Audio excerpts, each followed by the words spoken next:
Bismillahirrahmanirrahim. Assalamualaikum warahmatullahi wabarakatuh. Selamat pagi anak-anak kelas 3 MI Sudirman. Pertama-tama marilah kita panjatkan puji syukur kehadirat Allah Subhanahu wa taala yang senantiasa memberikan hidayah rahmatnya kepada kita sehingga kita bisa bertemu dalam pertemuan online ini mata pelajaran SKI kelas 3 MI Sudirman. Pertemuan pertama ini kita akan membahas tentang tradisi masyarakat Arab sebelum datangnya Islam. Mari untuk memperlancar sampai akhir kegiatan ini kita mulai dengan doa belajar dulu. Bismillahirrahmanirrahim. Raditu billahi rabbah wa bil islam dina wa bil muhammadin nabiyya wa rasulah rabbi sidni ilma warzuqni fahma amin amin ya rabbal alamin. Anak-anakku sekalian kelas 3A ataupun nanti 3B, di dalam pertemuan pertama ini kita akan membahas tradisi masyarakat Arab itu sebelum Nabi Muhammad lahir atau sebelum masuknya Islam ke negara tersebut. Amatilah gambar di sini, coba lihat, ini ada orang yang sedang dipasung kemudian dihukum. Inilah mereka orang-orang yang dijadikan budak oleh kaum kafir Quraisy pada saat Islam belum datang. Perhatikan gambar yang berikutnya, ya ini tentang peta di sini ada Arab itu terbagi dalam Syam, Oman, Irak dan lain sebagainya. Semuanya berwarna coklat ya, itu artinya adalah daerah tersebut adalah berupa padang pasir. Sebelum mempelajari tradisi masyarakat Arab, kita akan mengenal terlebih dahulu bagaimana negeri Arab tempat Nabi Muhammad SAW dilahirkan. Bagaimana keadaan negeri Arab secara geografis, kehidupan sosial, spiritual sebelum Nabi Muhammad menyebarkan agama Islam, terutama mereka yang tinggal di kota Mekah. Jazirah Arab merupakan wilayah padang pasir yang terletak di bagian barat daya Asia. Jazirah adalah padang pasir terluas dan tergersang di dunia. Luas wilayahnya 120.000 mil persegi.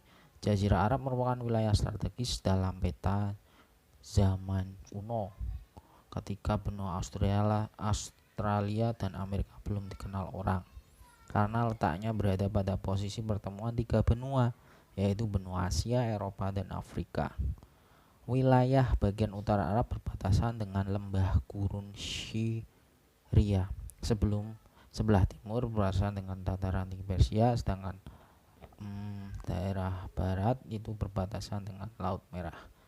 Kepulauan Arabia atau Jazirah Arab adalah sebutan untuk Arab karena wilayahnya dikelilingi laut pada ketiga sisinya. Keadaan geografisnya ini seperti ini ya. Wilayah Arab daerahnya terdiri dari gurun-gurun yang udaranya sangat panas dan berangin kencang. Wilayah ini adalah daerah Tihamah, dan wilayah yang berupa lembah di celah-celah pegunungan adalah daerah Hijaz. Di wilayah Hijaz ini terdapat dua kota suci, yaitu Mekah dan Madinah. Di Mekah inilah terdapat Ka'bah dan sumber mata air yang tidak pernah kering, merupakan peninggalan Nabi Ibrahim dan putranya Nabi Ismail yang disebut dengan sumur Zam-Zam. Najd adalah suatu wilayah yang berupa dataran tinggi, berbeda dengan wilayah Al-Arud, yaitu wilayah padang pasir luas yang terkenal dengan padang Sahara yang tandus dan gersang. Wilayah Al-Arud berada di bawah kekuasaan bangsa Persia. Lanjut, untuk bangsa-bangsa Jazirah Arab. Amati gambar berikut. Letaknya ini dikelilingi oleh laut. Kemudian, apakah setiap daerah memiliki ciri khas?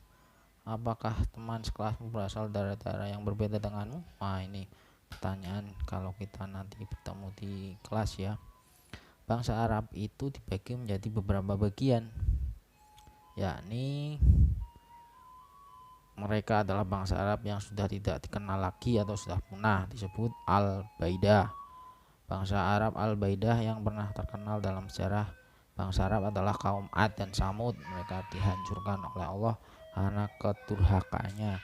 Kemudian Arab Arabiyah, mereka adalah bangsa Arab yang berasal dari keturunan Ya'rib bin Syaqib dan disebut bangsa Arab Khatan dan berdomisili di Yaman. Sebagian besar penduduk Jazirah Arab adalah keturunan Nabi Ismail. Bangsa Arab ini adalah Al-Musta'ribah, baik yang tinggal di kota maupun di dusun-dusun.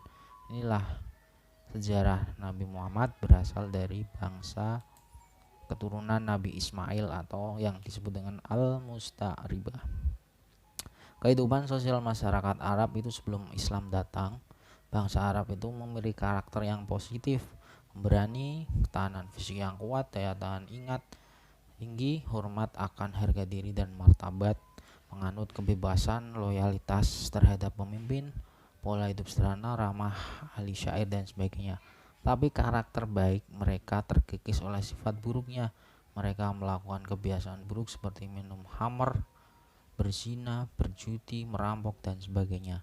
Perbudakan menempatkan kaum perempuan dan pada kedudukan yang rendah. Perempuan dipandang ibarat binatang piaraan dan tidak memiliki kehormatan dan kekuatan untuk membela diri. Kamu mungkin pernah mendengar atau membaca bahwa zaman sebelum agama Islam datang disebut zaman jahiliyah, artinya kebodohan atau zaman kegelapan.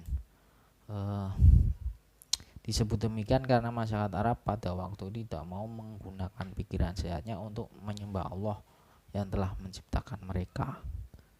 Kemudian kita lanjutkan untuk materi berikutnya. Langsung saja, kebiasaan buruk bangsa Arab yaitu 1. Menyembah berhala, dewa, malaikat, jin, roh dan benda-benda langit seperti matahari, bulan dan bintang. Yang kedua, percaya pada tahayul atau hantu. 3. Suka minuman keras dan mabuk-mabukan, hidup boros, suka bermain judi, membuat persembahan pada dewa-dewa, berbuat riba, kemudian lain sebagainya. Sifat baik bangsa Arab diantaranya dermawan, suka menepati janji, memiliki tekad yang kuat, menjaga harga diri, teguh pendirian, dapat dipercaya. Untuk materi berikutnya yaitu kebudayaan masyarakat Arab pra-Islam yang paling menonjol adalah bidang sastra. Sastra bahasa Arab khususnya yaitu syair Arab. Negeri Yaman adalah tempat tumbuh kebudayaan yang amat penting yang pernah berkembang di Jazirah Arab sebelum Islam datang. Bangsa Arab termasuk bangsa yang memiliki jiwa rasa seni yang sangat tinggi. Salah satu buktinya ialah bahwa seni Arab atau syair merupakan suatu seni yang paling indah, yang amat dihargai, dimuliakan di bangsa tersebut. Mereka amat gemar berkumpul penyair-penyair untuk mendengarkan syair. Ada beberapa pasar tempat penyair berkumpul yaitu Pasar Ukas, Madinah, dan Zulmajas. Pasar-pasar itulah penyair memperdengarkan syairnya yang sudah disiapkan untuk itu. Seorang penyair mempunyai kedudukan yang amat tinggi dalam bangsa Arab. Kemudian berikutnya langsung nanti anak-anakku setelah melihat video ini, nanti di bawah ini ada rangkuman, sudah bagus buatkan. Kemudian untuk melatih atau mengukur tingkat pemahamannya, silahkan nanti untuk anak-anak bisa mengerjakan latihan soal yang sudah Pak Agus siapkan di bawah penjelasan Pak Agus ini.